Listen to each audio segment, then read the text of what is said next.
Okay, my students, now we can proceed with our second part of our discussion as we try to look on the issue of the industrial application of the metal oxide.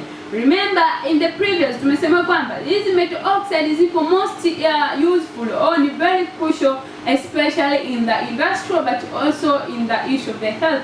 So here we are going to talk about the pharmaceutical industries.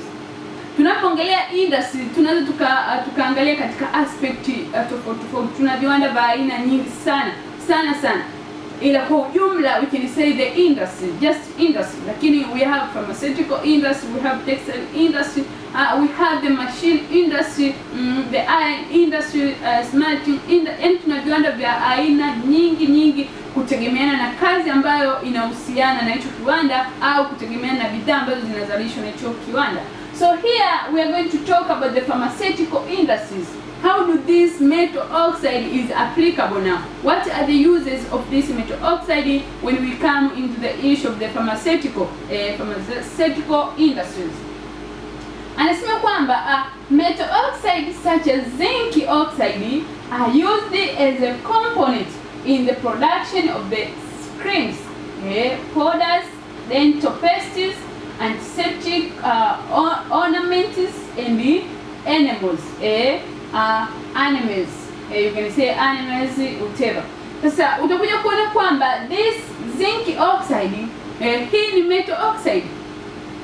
This is the compound of metal oxide. If you remember, tulisoma a lot about the metal oxide. Tukasema kwamba ni compound ambayo zina involve reaction with oxygen au ni compound ambayo lazima iwe associated with oxygen. Au tunapoongelea hizi metal oxide ni compound ambayo inakuwa involve the two elements and one of them must be oxygen. Sasa hapa unamwona kuna zinc oxide. So here zinc oxide, on your mind direct utakuwa unajua kwamba this is what metal oxide. So now you have to refer or you have to recall what their application. Sasa anasema kwamba this metal oxide, mfano zinc oxide, inatumika katika is used as a component. Ina maana inatumika kama kitu ambacho kinatumika katika kuproduce au in the production of the creams.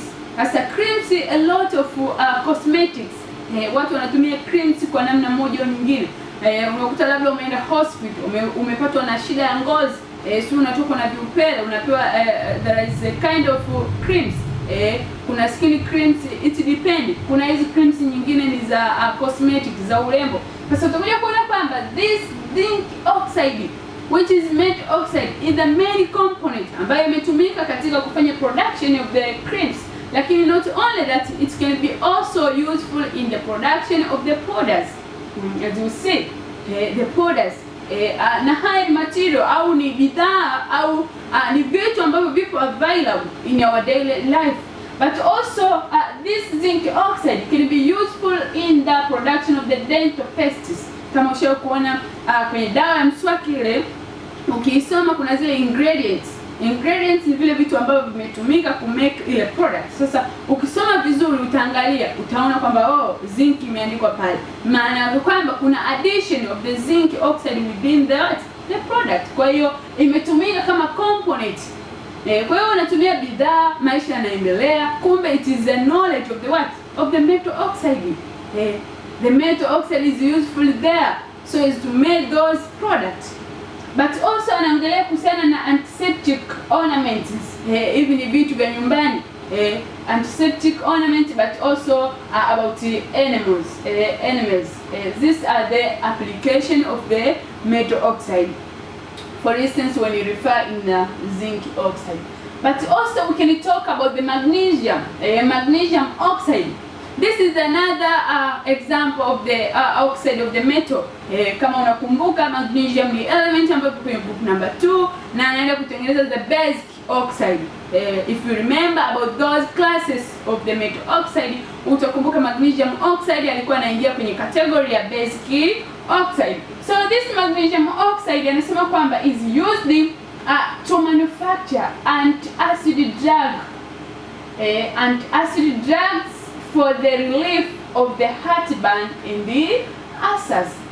Sasa utakuja kuona kwamba when we talk about the pharmaceutical industry, maana kwamba tunaongelea kuhusiana viwanda vinavyozalisha madawa, yale material hospitalini, vitu kama hivyo.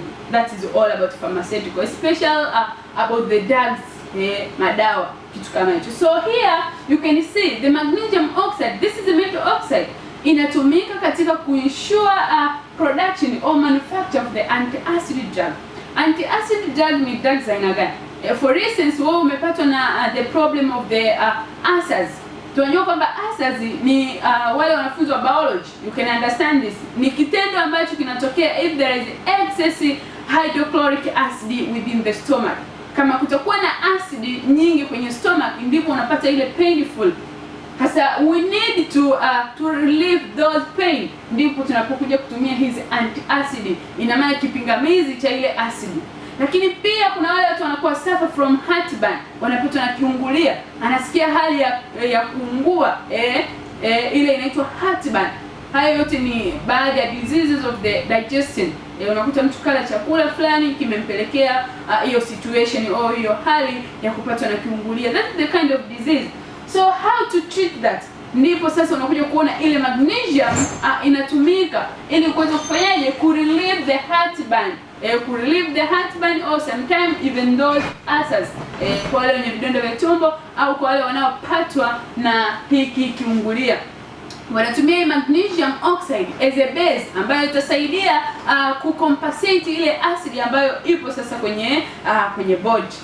So that's why tunasema kwamba it is used to manufacture the anti-acid drug for the relief of the heartburn and ulcers. So it's also used to improve indigestion symptoms. Lakini pia hii magnesium oxide ambayo ni metal oxide sasa inatumika katika kufanya production au katika kuimprove the issue of the indigestion symptoms. Mtu anaweza kupatwa na hali za chakula kijameng'enywa vizuri, utakuta mtu anapewa magnesium, na utakuta mtu anakuambia tumbo langu limejaa gas. What happened? Anaenda kupata treatment, anapewa this kind of magnesium.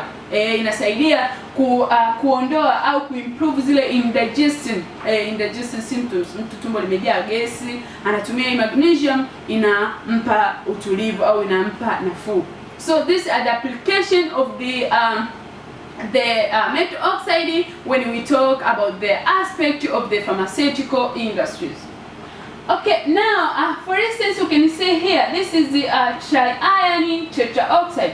Anasema due to its paramagnetic property is used in making nanoparticle for biomedical application. Remember, we are still discussing the issue of the application of the metal oxide in the industry, and here we are talking about the pharmaceutical industry. Sasa amerefer kwenye nani? Kwenye iron, this is tri-iron tetraoxide. Anasema kwamba this compound ambayo ni oxide of metal, anasema kwamba ina nature for paramagnetic property.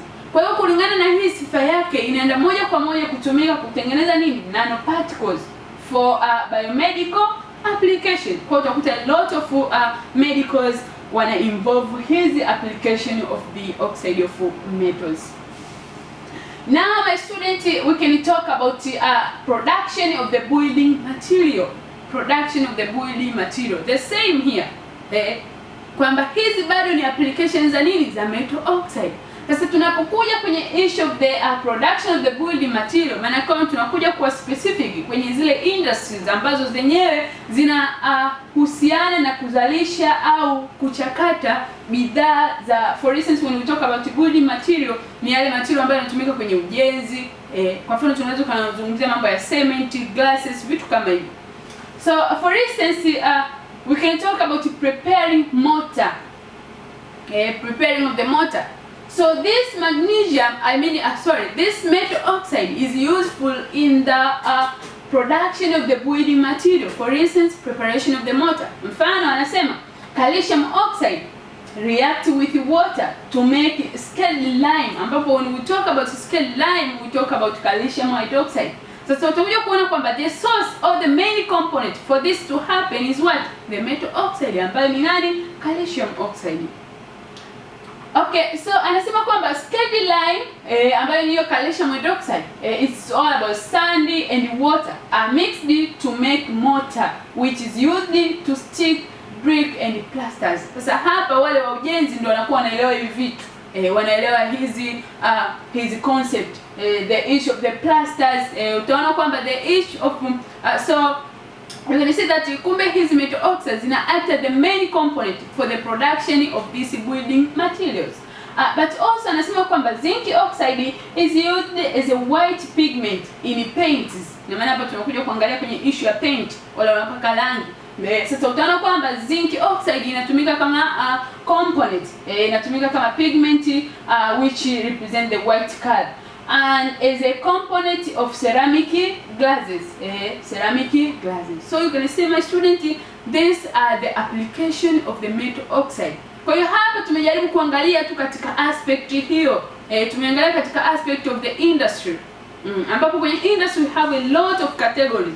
As I told you, tuna viwanda vingi. So those industries use this metal oxide katika kuhakikisha kwamba wana produce the different products. So my students, here we can wind our discussion, but this is not the end of this discussion. Tutaendeleza muendelezo wa hizi application or uses of the metal oxide in the next session. Thank you so much for watching our Media Educators.